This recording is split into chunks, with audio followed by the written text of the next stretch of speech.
এক রাজা এক বুদ্ধিমান ব্যক্তিকে নিযুক্ত করেন চোর ধরার লেগে। বুদ্ধিমান ব্যক্তিটা দুটো চোর ধরে। একটা চোর দিনে চুরি করেছিল এবং আরেকটি চোর রাতে চুরি করেছিল।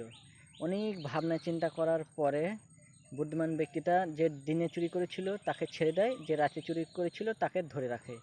এই খবরটা রাজার কানে, যার বাড়ির দিনের চোরটাকে যে ছেড়ে দেয় সে রাজার কাছে নালিশ দেয় এবং রাজা আবার খবর পাঠানোর ফলে বুদ্ধিমান ব্যক্তিটা রাতের চোরটিকে ছেড়ে দেয় এবং দিনের চোরটিকে ধরে রাখে।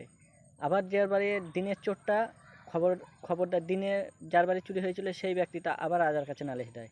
রাজা তখন এই বুদ্ধিমান ব্যক্তিটাকে ডেকে পাঠায়, দিয়ে বলে, এ আবার কিরকম করছো তুমি? দিনে চোর রাতে চোর বলছে, হুজুর আমি জানি যে রাত্রিবেলায় চুরির চোরটাকে ধরে রেখেছিলাম, কিন্তু রাতের চোর কিন্তু আপনার বলাতে আমি দিনের চোরটিকে ধরি এবং রাতের চোরটাকে ছেড়ে দিই, এটা আমার দোষ কোথায়? রাজা বলে, চোর তো দুজনা কিন্তু সাজা দিতে হবে। বলছে, এটা আবার কেমন ইনসাফ রাজামশাই? আপনি হয় দিনেরটাকে ছাড়েন, না হয় রাতেরটা।